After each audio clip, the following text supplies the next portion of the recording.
ដែលសាងសង់លើដីឯកជនបុរីស្រីគង់ក្រុមហ៊ុនឡាយគង់បានយកចិត្តទុកដាក់លើគុណភាពនៃគេហដ្ឋានរចនាបថទំនើបជាមួយកន្លែងទទួលភ្ញៀវផ្ទះបាយបន្ទប់ទឹកបន្ទប់គេងនិងការរស់នៅដ៏ប្រណិតខ្យល់អាកាសត្រជាក់អារម្មណ៍ស្រស់ថ្លាប្រកបដោយផាសុកភាពលោកស្រីគង់ធ្លាប់សាងសង់តាំងពីឆ្នាំ1993មកម្ល៉េះអតិថិជនបង់ត្រឹមតែ 10% ចូលស្នាក់នៅបាននិងអាចបង់រំលោះរយៈពេលត្រឹមតែ15ឆ្នាំអាចដូរលក្ខខណ្ឌបង់រំលោះមានភាពងាយស្រួលនិងមិនគិតកម្រៃសេវាផ្សេងៗបុរីស្រីគង់ផ្ដល់ជូនលោកអ្នកនៅ3គម្រោងគម្រោងទី1តំបន់ស្ពានថ្មភូមិមលគម្រោងទី2តំបន់ចោមចៅគម្រោងទី3តាមបណ្ដោយផ្លូវជាសុផារ៉ាបុរីស្រីគង់ផ្ដល់ជូនលោកអ្នកនៅប្លង់រឹង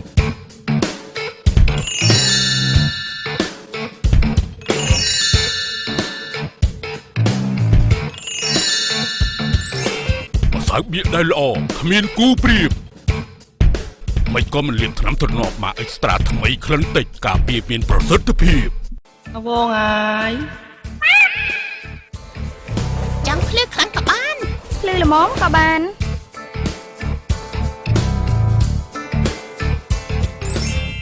ខំផែនថ្នាំពណ៌ជាតិ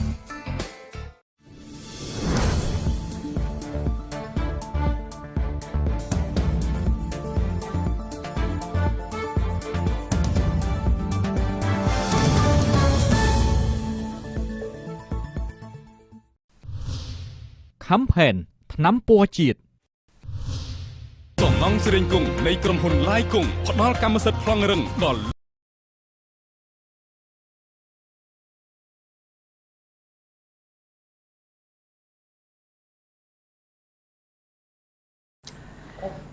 ខ្ញុំបាទជួនធូសូមគោរពទូលទស្សនិកជនដែលកំពុងតាមដានទស្សនាការផ្សាយផ្ទាល់នៅក្នុងកម្មវិធីទិដ្ឋភាពថ្ងៃនេះបាទថ្ងៃនេះគឺលោកសោមសម្បត្តិកំពុងតែនៅក្នុងបន្ទប់ផ្សាយផ្ទាល់ជាមួយខ្ញុំបាទហើយលោកសម្បត្តិឥឡូវគឺថាបានអភិវឌ្ឍជំនាញតខ្លួនមួយកម្រិតទៀតនឹងក្លាយទៅជាអ្នកជំនាញផ្នែកភាពជាអ្នកដឹកនាំហើយកំពុងតែហាត់វិជ្ជាគុណប៉ុន្តែឥឡូវហាត់បណ្ដាលតែយកមកចែកម្លែកបណ្ដាលដើម្បីកុំឲ្យខាតព្រោះមនុស្សគឺថាមិនអាចរស់បានអមតៈទេគឺថាត្រូវស្លាប់អញ្ចឹងដើម្បីកុំឲ្យខាតពេលគឺថាត្រូវតែចែកម្លែកបណ្ដាលគឺរៀនបណ្ដាសូមអញ្ជើញជួបលោកសម្បត្តិដូចតទៅនេះបាទជំរាបសួរបាទជំរាបសួរជូនធូបាទហើយជំរាបសួរដល់ទូរទស្សនិកជនបាទដែលកំពុងតាមដានកម្មវិធីបាទថ្ងៃនេះបាទណាយើងដាក់ថាទិដ្ឋភាពថ្ងៃនេះបាទហ្នឹងហើយទិដ្ឋភាពថ្ងៃនេះទិដ្ឋភាពអីបាទទិដ្ឋភាពថ្ងៃនេះគឺទិដ្ឋភាពដែលឆ្លុះបញ្ចាំងអំពីការស្រាវជ្រាវភាពជាអ្នកដឹកនាំណាអូខេបាទហើយសូមបញ្ជាក់ចេះថាខ្ញុំមិនមែនហៅថាអ្នកជំនាញទេមានន័យថាខ្ញុំចង់ឲ្យខ្លាយទៅជាអ្នកដែលមានកេរ្តិ៍ឈ្មោះល្បីទៅលើការស្រាវជ្រាវភាពជាអ្នកដឹកនាំណាបាទខ្ញុំខ្លួនឯងនឹងមិនជំនាញទេប៉ុន្តែខ្ញុំចង់ស្រាវជ្រាវឲ្យបានច្រើនបំផុតហើយបើតាមខ្ញុំដឹងគឺមនុស្សយើងដើម្បីឲ្យប្រកែខាងណាមិនមួយគឺយើងត្រូវធ្វើរឿងហ្នឹងមួយថ្ងៃ1ម៉ោងបាទហើយធ្វើក្នុងរយៈពេល5ឆ្នាំជាប់គ្នាណាកុំឲ្យខានបាទអញ្ចឹងមានន័យថាបើយើងគិតជាម៉ោងមានន័យយើងត្រូវធ្វើវាប្រហែលជា2000ម៉ោងបាទ2000ម៉ោងបាទលោកហ្នឹងអញ្ចឹងគឺខ្ញុំបានតាំងចិត្តថាខ្ញុំធ្វើម៉េចត្រូវធ្វើប៉ុន្តែខ្ញុំមិនមែនធ្វើ2000ម៉ោងទេគឺខ្ញុំធ្វើមួយជីវិតរបស់ខ្ញុំនៅព្រោះ2000ម៉ោង5ឆ្នាំបាទ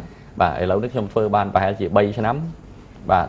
ហើយបើមើលទៅតម្រាំតែខ្ញុំអស់អាយុនៅក្នុងโลกនេះប្រហែលជាអាចនៅសល់50ឆ្នាំទៀតអញ្ចឹងនៅយូរដែរណានៅយូរដែរអញ្ចឹងខ្ញុំជឿថាខ្ញុំនឹងមានអ្វីសម្រាប់ចែករំលែកដល់ជនរួមជាតិកម្ពុជាយើងបានច្រើនមែនទែនណាបាទបានច្រើនណាស់បាទលោកសម្បត្តិកំពុងតែកសាងខ្លួនដោយខ្លាយទៅជាអ្នកជំនាញផ្នែកភាពជាអ្នកដឹកនាំបាទប៉ុន្តែខ្ញុំនិយាយទៅខ្ញុំកើតមកខ្ញុំមិនតន់ដែលឮទេណាមិនតន់ដែលឮថាអ្នកណាបដិញ្ញាចិត្តចឹងទេទៅឮលោកសម្បត្តិជាអ្នកទី1ដែលបានកសាងឬក៏គេមានដែរប៉ុន្តែយើងអត់ដឹងចឹងណាអត់ដឹងប៉ុន្តែគេមានដែរតែគេមិនហ៊ានគេមិនបានមកប្រកាសឲ្យបងប្អូនបានដឹងអញ្ចឹងធ្វើម៉េចទៅលោកសម្បត្តិយើងក៏ប្រធានបទដាក់ចេះតែមកទៅកសាងខ្លួនឯងធ្វើម៉េចឲ្យជោគជ័យតាមរយៈភាពជាអ្នកដឹកនាំបាទយើងកសាងយ៉ាងម៉េចបាទព្រោះជាទូទៅកាលណាយើងកសាងខ្លួនយើងឲ្យល្អចង់គឺយើងនឹងខ្លាយទៅជាមនុស្សដែលជោគជ័យខាងល្អហើយណាបាទហ្នឹងហើយអាហ្នឹងស្ដាប់ឲ្យច្បាស់ណាមានអ្នកខ្លះដែលកសាងដែរបើកសាងរឿងអាក្រក់បាទអញ្ចឹងយើងចង់និយាយតែអ្វីដែលជាសភាវៈល្អទេកសាងខ្លួនឲ្យល្អបាទណាកសាងខ្លួនឲ្យល្អ បាទហើយខ្ញុំជឿថាបើយើងកសាងខ្លួនយើងបានល្អនោះយើងនឹងខ្លាយទៅជាអ្នកជោគជ័យលើលទ្ធផលល្អណាសម្រាប់ក្នុងជីវិតរបស់យើងហើយតាក់ទងរឿងនេះដែរគឺថាខ្ញុំនឹងយករូបមន្តខ្លីព្រោះធម្មតាមានច្រើនណាស់ប៉ុន្តែរូបមន្តថ្ងៃនេះគឺយករូបមន្ត 5+3 ណាបាទណាយករូបមន្ត 5+3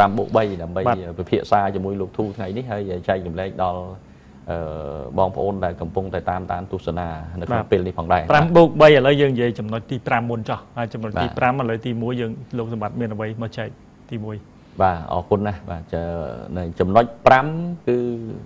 ដើម្បីឲ្យคลายទៅជាមនុស្សម្នាក់ដែលអាចអភិវឌ្ឍខ្លួនឯងបានគឺទី1មនុស្សយើងត្រូវមានចំណេះដឹងបាទណាបាទខ្មែរយើងពីដើមយើងថាចំណេះជាអាហារប្រាជ្ញាជាអាវុធ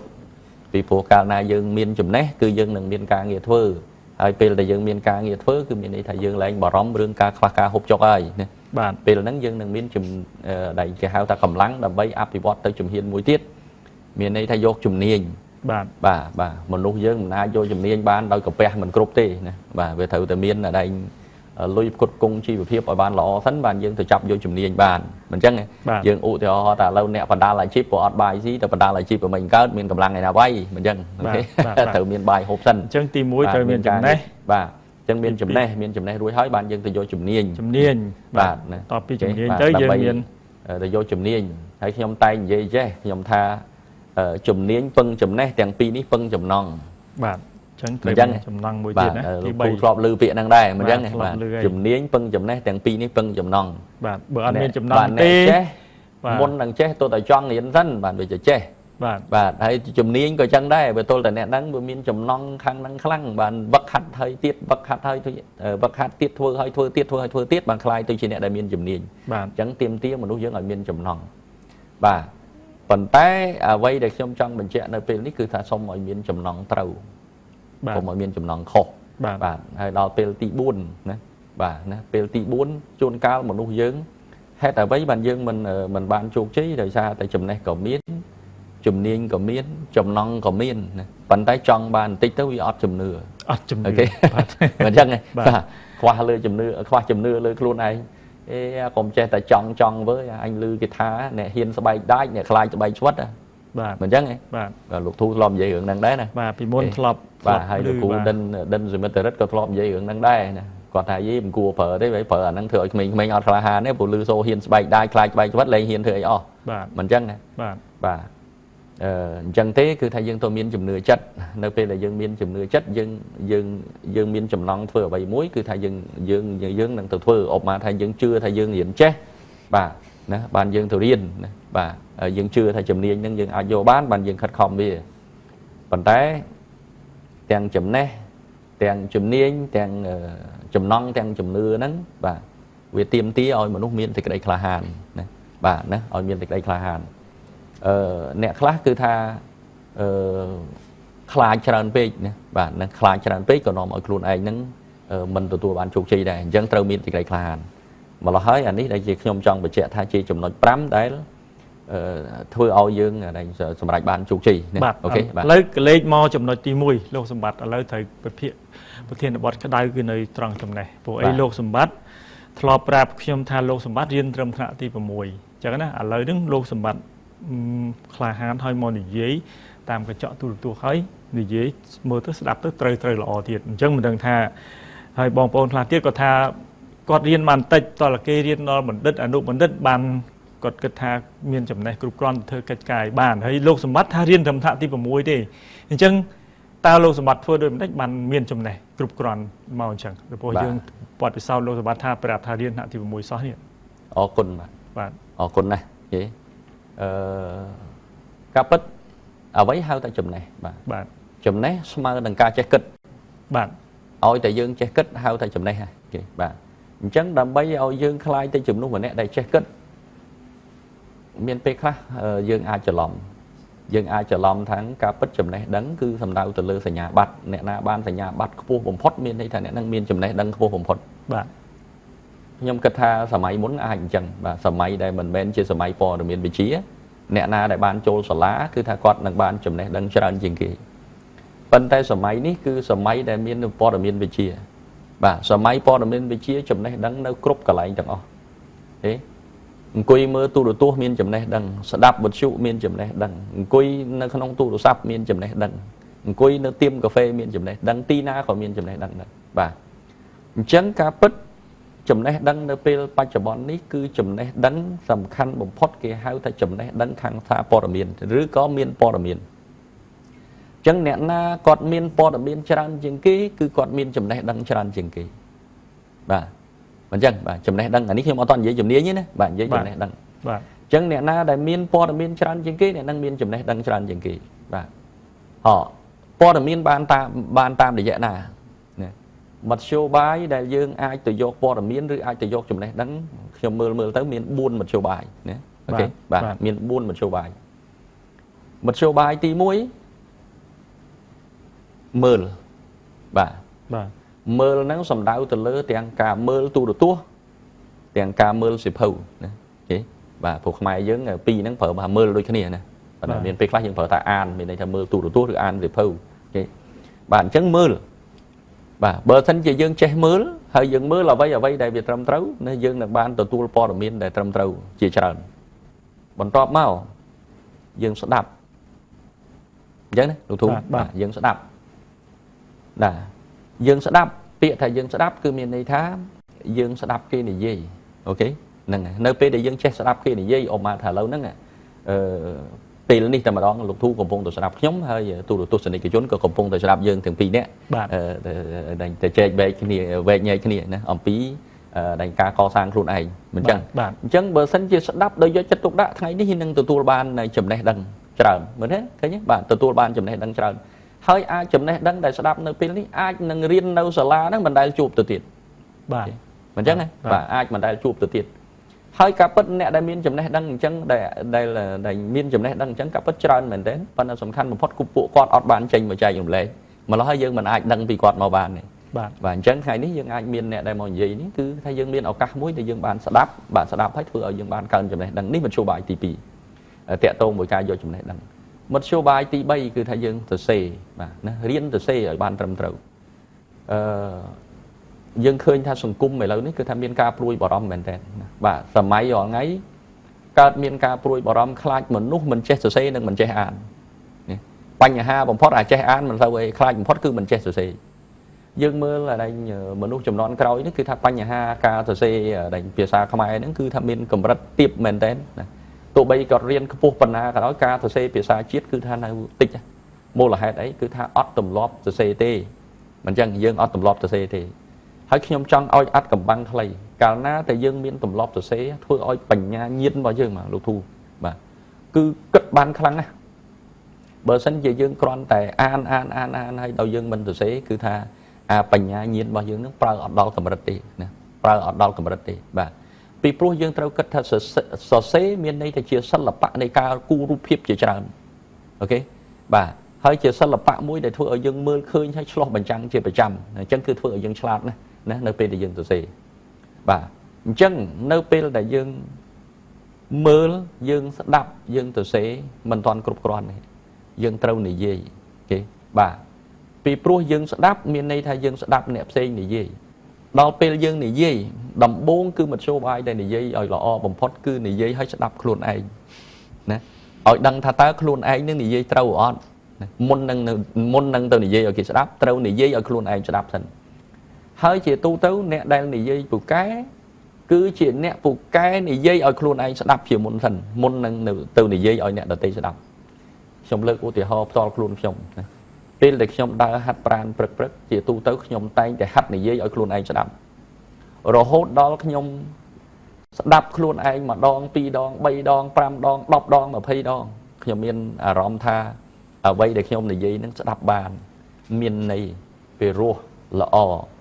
bàn nhom vô màu này gì cái nhé bà chắn nhom sừng khai một bánh chấm này đánh một show bài buồn để vô chấm này đánh cứ ti muối cứ dừng đành mưa lắm mà mưa sẽ phấu mưa đành tu được tốt tí sẽ đáp kia này giấy và toal rồi sẽ đáp một chút mà lạnh nặng lát mà tầm mai giờ ngày nít cứ tha miền cả lạnh khác cứ tha sẽ đáp phong mưa phong được YouTube chẳng ban là này ban sẽ đáp phong ban mưa phong mình chẳng thấy thời vô một từ xế rồi thấy trong khói cứ riêng này giấy mà này giấy môn tập 4 cứ thay này giấy ở luôn này sẽ đáp và tọt máu dương ái hiến từ này giấy ở kia sẽ đáp này cứ tẹt tông một trong này đăng đấy con lục sầm bát dương nhom dương được so buồn pram tiết chân nhom đôi xa nhom chập ở ròm khăng trong đó tì pi lục sầm bát chân sông lít mau nó xua mà tiết cho hàng lại sẽ đáp nâng rồi bỏ nhom lư thế lư bong paon còn giấy có thà có sẽ đáp tayเนี่ยนะได้ดูเจียวbay là bài khăng có sẽ đápดูชมด้านเนี่ยละโมมโตตายดูก็เก่งยัยดูท่ากดกระทาจินเนี่ยได้มันสะสมนงการสลับกดอัดสลับตีกดสลับแต่ดูท่าสลับตอนเนี่ยนะได้กับปูดพอดเลยมันกดสลับจังนะจังเบอร์การเลือกลังจังตาโลกสมบัติคือนงสมัยนงกรรมวิธีติดเพียบทั้งไงดิจังนะได้โลกสมบัติกับพวกแบบสายตอลเฉพาะช่วงนี้โลกสมบัติกิดอย่างมันเป็นเฉพาะการนิยแบบนั้นการแบบนั้นเจ้ลูกถูยังไปเพียบแต่เรื่องปีบ้านไหนbởi dương nè đào tam ký dương sẽ đập nè đặt nôm, bởi dương đặt nôm ký dương sẽ đập nè đào tam, mình chân này, ok, rưỡi có phía xa mà giang tiết, tua bay nó không thành nạ cả đó, miên nè nơi bị lừa dương hay miên nè nơi bị cộm dương, ok, và chân dương tới chết đập tiền son khang, mình chân dương mình ai sẽ đập tầm khang thì, dương u thì ho thành nè nơi bị lừa dương và hai chị dương trâu sẽ đập quạt đòi xa tại ẩm nai quạt thông dương thành nạ quạt thông dương rưỡi có dương kết thà quạt che dương rưỡi có dương kết thà quạt miên bọt bị sót dương phần tay bờ xanh chỉ dương kết trâm tập phần nắng dương mình ai khai thì chỉ một lúc mà nè đòi cho nào ban thì vì pro nè đã đắc nom dương cứ miên chùm luôn tích phần nè đã đắc nom nè đại dương đắc nom miên chùm luôn miên chùm luôn trao chúc bởi dương sẽ đápแต่nè đại miên chùm luôn tích hay mình sẽ đáp nè đại miên chùm luôn trao dương ai đắc nom cái ban đó mình chẳng trong chưa thay mình ai đắc nom cái ban đấy vì pro nè đắc nom đại khăng bóng phốt cứ trâu sẽ đáp nè trao mình men sẽ đáp tích thì mình chẳng và trâu riêng sẽ đáp phía trao mình men sẽ đáp phía tích thì cho dương ô theo ho tham bờ sân gì dương trâu đừng phía tích hay dương kho cho mỗi đừng phía trao dương chụp chơi mình cả và vì pro chụp chơi cả mò pi cả rùm cái này đó trao mà ai chụp chơi bàn mình chẳng bờ sân gì dương sẽ đáp tích ở cả thì chân chôn cao dương sẽ đáp nè đặt nom nơi khẳng lứa đại còn miền chùm này đăng phu chừng dương chùm niên phu chừng dương bắt vì sau cho chừng dương đòi xa tại dân trong vô cua cá và trong vô tư đầu đầm bay một vừa đầm bay một ăn ở bàn trầm trầu con tay dân trâu sẽ đáp nè đại đào tam dưỡng nè bà nè đại dân đăng nóm nè đầm bay ở đăng tháp bộ con trong bàn ấy hay còn trong ở dân đăng nóm mấy còn trong ở dân phơ mấy bởi vì dương chết từ thưa rồi mình vô bị chặt phụ quát dương thưa nó ọt thầu chặt quát hay còn mệnh đừng rồi bài chất cho mùi đừng ca đằng đòn vào dưới mình chân anh đi hết cứ đầm lay để cả sao Sôm Sva cùng một cán bộ rây sầy cùng đại sang song lược lấy ai cái chuẩn bộ rây sầy cùngក្រុមហ៊ុន lai cùng bàn dốc chất tụcដាក់លើគុណភាពនៃគេហដ្ឋានរចនាបថទំនើបជាមួយកន្លែងទទួលភ្ញៀវផ្ទះបាយបន្ទប់ទឹកបន្ទប់គេងនិងការរស់នៅដ៏ប្រណិតខ្យល់អាកាសត្រជាក់អារម្មណ៍ស្រស់ថ្លាប្រកបដោយផាសុកភាពលោកស្រីគង់ធ្លាប់សាងសង់តាំងពីឆ្នាំ 1993 មកម្លេះអតិថិជនបងត្រឹមតែ 10% ចូលស្នាក់នៅបាននិងអាចបងរំលោះរយៈពេលត្រឹមតែ 15 ឆ្នាំអាចដូរលក្ខខណ្ឌបងរំលោះមានភាពងាយស្រួលនិងមិនគិតកម្រៃសេវាផ្សេងៗបុរីស្រីគង់ផ្ដល់ជូនលោកអ្នកនៅ 3 គម្រោងគម្រោងទី 1 តំបន់ស្ពានថ្មភូមិមលគម្រោងទី 2 តំបន់ចោមចៅគម្រោងទី 3 តាមបណ្ដោយផ្លូវជាសុផារ៉ាបុរីស្រីគង់ផ្ដល់ជូនលោកអ្នកនៅប្លង់រឹង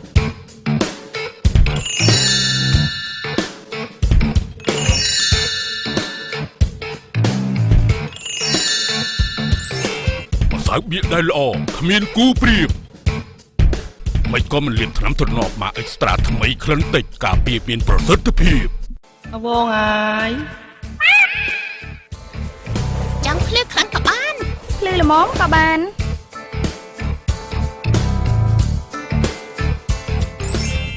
ខំផែនថ្នាំពណ៌ជាតិ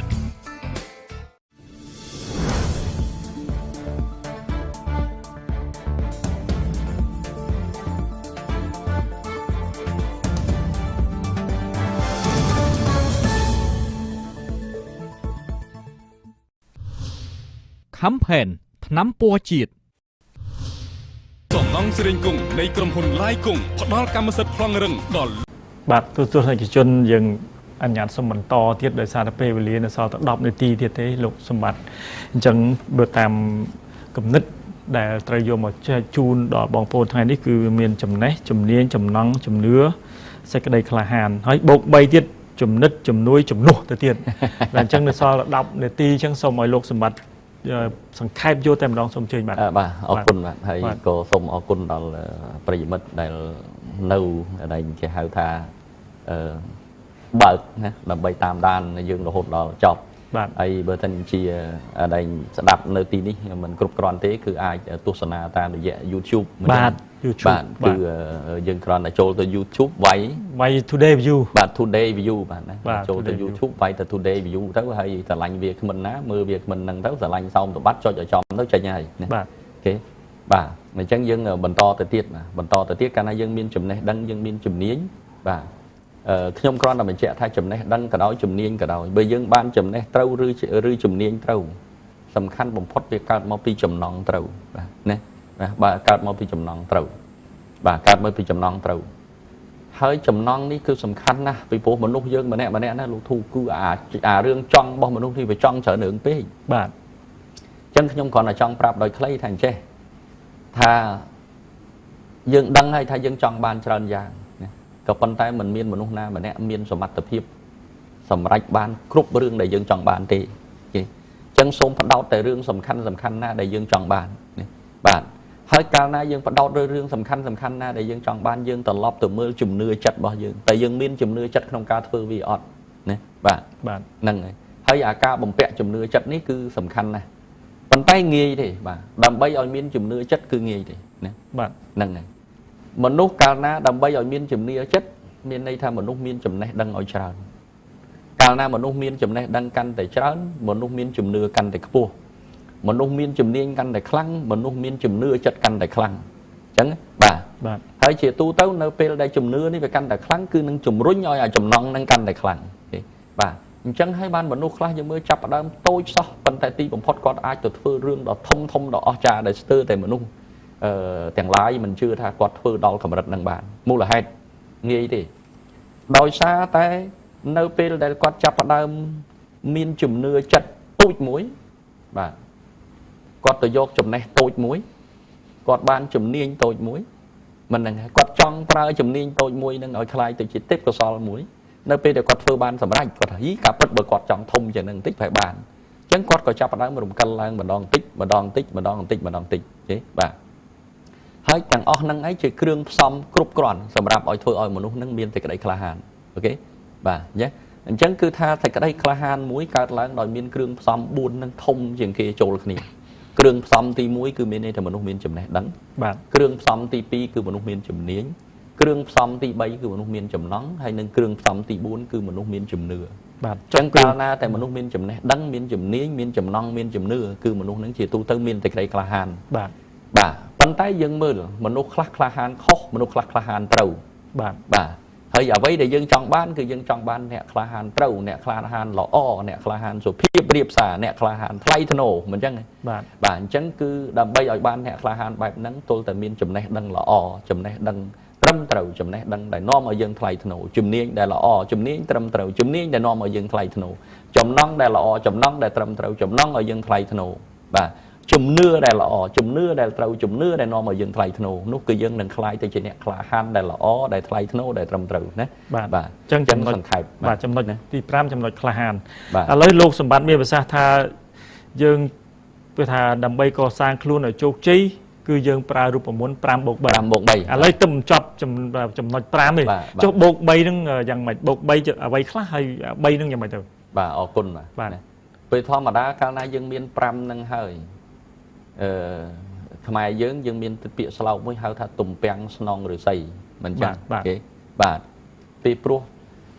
កុមារថ្ងៃនេះគឺជាយុវជនថ្ងៃស្អែកយុវជនថ្ងៃនេះគឺជាមនុស្សចាស់ថ្ងៃស្អែកមនុស្សចាស់ថ្ងៃនេះគឺជាមនុស្សចាស់ជរាថ្ងៃស្អែកមនុស្សចាស់ជរាថ្ងៃនេះគឺជាចាស់បុរាណនៅថ្ងៃស្អែកពីព្រោះគាត់ស្លាប់គាត់នឹងខ្លាយទៅជាចាស់បុរាណហើយបាទមិនចឹងអូខេមិនចឹងគឺបើយើងគិតទៅលើគេហៅថាដែងទំពាំងស្នងឫស្សីដើម្បីឲ្យទំពាំងអាចស្នងឫស្សីបានណាអញ្ចឹងបានខ្ញុំតែងតែផ្ដល់នៅជាកលឹះមួយខ្ញុំហៅថា3ជុំបាទណាបាទ3ជុំជុំទី1គឺថាជាពិសេសគឺថាយុវជនតែម្ដងបាទឬក៏អ្នកដែលជាអាជីវករបាទពាណិជ្ជករបាទសហករណ៍ ដែលនៅវ័យក្មេងបាទឬវ័យកណ្ដាលយើងដឹងថាការពិតគឺយើងកំពុងតែត្រៀមខ្លួនបាទដើម្បីទៅជំនួសអ្នកណាម្នាក់អញ្ចឹងដើម្បីយើងទៅជំនួសគាត់យើងដាច់ខាតត្រូវធ្វើឲ្យខ្លាយទៅជាមនុស្សជំនិតបាទអញ្ចឹងនេះទី1ណាបាទគឺឲ្យខ្លាយទៅជាមនុស្សជំនិតដូចឥឡូវនេះនៅក្នុងដែលបទសម្ភាសបែបនេះខ្ញុំជឿថាអ្នកសារព័ត៌មានណាដែលជាជំនិតរបស់លោកធូគេបាទនឹងខ្លាយទៅជាអ្នកជំនួយបាទលោកធូបាទអ្នកជំនួយទី2គឺទៅជាជំនួយបាទជំនួយជួយទៅយកព័ត៌មានបាទជួយសម្ភាសបន្តិចទៀតទៅជួយនិយាយមែនបាទអញ្ចឹងគឺថាធ្វើសពគ្រប់នៅពេលដែលយើងជាមនុស្សចំណិតហើយយើងអាចទៅជាអ្នកជំនួយទី2អាចជួយគាត់បានមានន័យថាចុងក្រោយគឺយើងនឹងទៅដល់ទី3គឺអាចជំនួសគាត់បានបាទអូខេបាទហើយបើត្រឡប់ទៅវិញបើសិនជាអ្នកដែលនៅក្នុងតំណែងនៅពេលបច្ចុប្បន្នវិញមិនថាតំណែងខាងអីទេតំណែងគ្រូពេទ្យតំណែងគ្រូបង្រៀនតំណែងជាអាជីវករតំណែងជាប្រធានក្រុមហ៊ុនតំណែងស្អីក៏ដោយបាទគឺត្រូវតែមានមនុស្សចំណិតបាទហេតុអីបានយើងត្រូវមានមនុស្សចំណិតពីព្រោះយើងត្រូវការជំនួយមិនអញ្ចឹងយើងត្រូវការរឿងទី2យើងត្រូវការជំនួយបាទនៅពេលដែលយើងមានមនុស្សដែលអាចជួយធ្វើកិច្ចការយើងបានអស់ពីយើងទៅអ្នកណាគេអស់ពីយើងទៅគឺអ្នកដែលអាចជួយយើងបាននឹងខ្លាយទៅជាអ្នកដែលមកជំនួសយើងនឹងឯងណាបាទនឹងមកជំនួសយើងឯងអញ្ចឹងសម្រាប់រូបមន្ត 5+3 គឺមានន័យថាទី1យកចង្កោមទី1ឲ្យបានបាទគឺធ្វើខ្លួនឲ្យខ្លាយទៅជាមនុស្សដែលមានចំណេះដឹងមានជំនាញបាទហើយទាំងពីរនេះកើតមកពីចំណង់បាទកើតមកពីជំនឿហើយនៅពេលដែលវាមានទាំង4នឹងចូលគ្នាយើងខ្លាយទៅជំនួសម្នាក់ដែលមានតែក្តីក្លាហានបាទក្លាហានខាងត្រឹមត្រូវក្លាហានខាងថ្លៃថ្នូរបាទណាក្លាហានខាងសភាវៈល្អបាទនៅពេលដែលយើងមានអស់ហ្នឹងយើងទៅមើលរឿង3ទៀត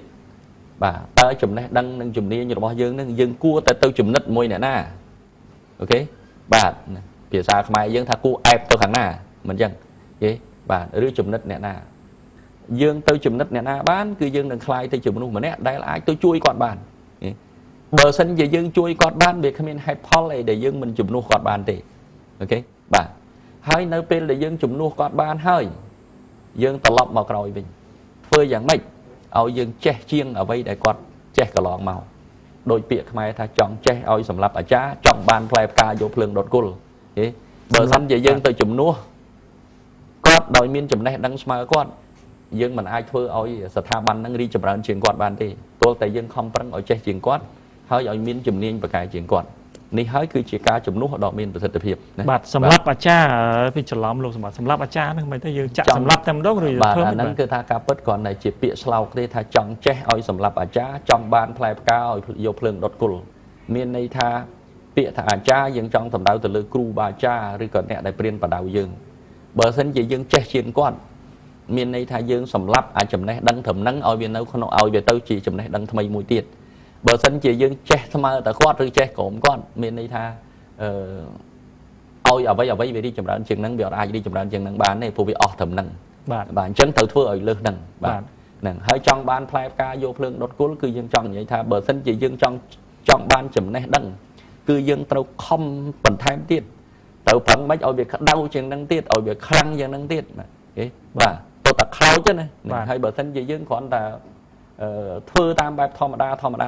គឺយើងបានតែទៅលទ្ធផលធម្មតាយើងអត់បានលទ្ធផលអីអស្ចារ្យទេណាបាទអរគុណលោកសម្បត្តិបាទដែលបានចូលរួមចែកចម្លែកទៅលើប្រធានបទកសាងខ្លួនឯងធ្វើម៉េចឲ្យបានជោគជ័យហើយកិច្ចសម្ភាសលោកសម្បត្តិនៅក្នុងថ្ងៃនេះគឺសម្រាប់ទុកជាឯកសារសម្រាប់មនុស្សចំនួនក្រោយហើយនៅក្នុង YouTube យើងអាចថាទុកបានរាប់រយឆ្នាំទៅមុខទៀតបាទរាប់រយរាប់ពាន់ឆ្នាំបើថាពីឥឡូវទៅគេរក្សាបានល្អយើងទុកណាហើយមិនដឹងថាដូចជាបន្សល់ស្នាដៃមួយសម្រាប់ចំនួនក្រោយដូចយើងឥឡូវយើងឃើញគេកសាងដែលខ្ញុំបុព្វបុរសខ្មែរនេះកសាងអង្គរវត្តកសាងក៏ជាស្នាដៃមួយល្អអញ្ចឹងចង់ឲ្យបងប្អូនទាំងអស់ចូលរួមតាមរយៈការកសាងស្នាដៃដោយអ្វីដែលលោកសម្បត្តិបានជជែកជាមួយខ្ញុំបាទក្នុងរយៈពេលកន្លះម៉ោងមកនេះបើសិនជាបងប្អូនចូលរួមទាំងអស់គ្នាអញ្ចឹងវានឹងជំរុញឲ្យ នេះវាមួយនេះគឺថានឹងលឿនបាទបន្ថែមល្បឿនលឿនព្រោះយើងដើរយឺតដែរបើស្ដាប់ទៅថានាវាកម្ពុជានឹងកំពុងដើរយឺតអានេះនិយាយទៅបើប្រៀបធៀបជាមួយប្រទេសក្នុងតំបន់នេះទេយើងមិនប្រៀបធៀបទៅអឺរ៉ុបទៅអាមេរិកទេព្រោះនោះគេអាមេរិកគេខ្លាំងដោយសារវាសហរដ្ឋបានថារដ្ឋវាផ្ដុំចូលគ្នាខ្លាំងទៅហើយបាទអញ្ចឹងខ្ញុំបាទក៏សូមអភ័យទោសបាទចំពោះកំហុសឆ្គងដែលកើតមានឡើងហើយបងប្អូនយល់ថាណាដែលល្អអាណាដែលខុសវាមិនស័ក្តិសមជាមួយបងប្អូនគឺថាអាចទុកម្លែកជ្រើសរើសចូលចំណុចដែលល្អដើម្បីទៅកសាងជីវិតបន្តខ្លួនឲ្យបានជោគជ័យដោយប្រធានបទដែលយើងលើកឡើងក្នុងថ្ងៃនេះគឺកសាងខ្លួនឯងធ្វើម៉េចឲ្យបានទទួលជោគជ័យផ្លែផ្កាសម្រាប់ខ្លួនសម្រាប់ក្រុមគ្រួសារខ្លួនសហគមន៍របស់ខ្លួនឯងនិងប្រទេសជាតិរបស់ខ្លួនឯងផងដែរនិយាយដោយខ្លីគឺលោកទូមនុស្សយើងកាលណាយើងកសាងខ្លួនឯងបានរីកចម្រើនគឺយើងនឹងនាំឲ្យអ្នកនៅជុំវិញខ្លួនយើងនឹងគឺរីកចម្រើនទាំងអស់បាទបាទហើយបើអ្នកនៅជុំវិញខ្លួនឯងនឹងវារីកចម្រើនមានន័យថាសង្គមដែលនៅជុំវិញនឹងរីកចម្រើនហើយបើសង្គមដែលនៅជុំវិញនឹងរីកចម្រើនគឺសង្គមជាតិទាំងមូលនឹងរីកចម្រើនហើយបើសិនជាសង្គមជាតិមួយទាំងមូលនឹងរីកចម្រើនគឺពិភពលោកនឹងរីកចម្រើនដោយសារគាត់